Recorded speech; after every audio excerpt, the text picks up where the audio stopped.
hello सांगमाने good morning Odisha आजिकार मुख्य खबर मालकानगिरी और कोरापुटरू जम्मू काश्मीर स्थानांतरित हेबे बीएसएफ जवान एठारू 2000 बीएसएफ जवान जम्मू काश्मीर जिबे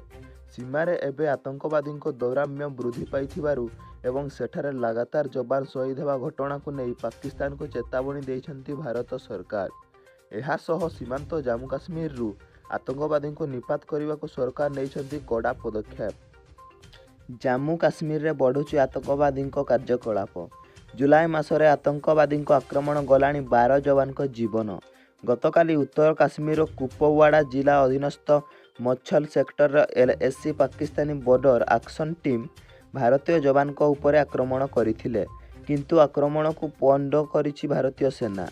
पाकिस्तान सेनार स्वतंत्र अधिकारी एवं ग्रुप कमांडो समेत आतंकवादी माने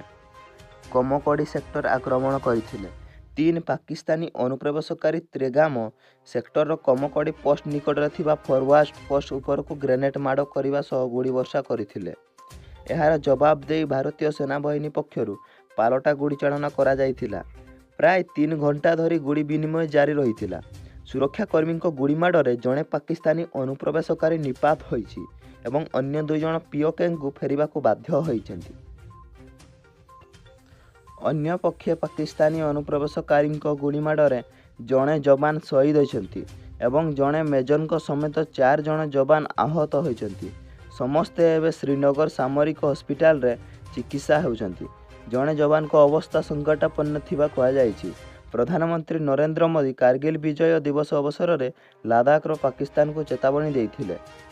इतिहास रु पाकिस्तान किछि शिखि पारिलानी जेतेबेले पाकिस्तानी भारत विरोध में किसी षड्यंत्र करिछि एहा केबे भी सफल होइनी बोली मोदी कहिथिले आउ एहार 24 घंटा न पुरुणु भारत को चैलेंज दे बड़ धरणर आतंकवादी आक्रमण होइछि मास भितर 9 थर पाई आतंकी और सेना मुहांमुही होइछन्ति चिंत्य विषय होछि विगत मासक मध्य जो आतंकी भारत में अनुप्रवेश उद्यम करिछन्ति सेमानक मध्यरु अधिकांश पाकिस्तान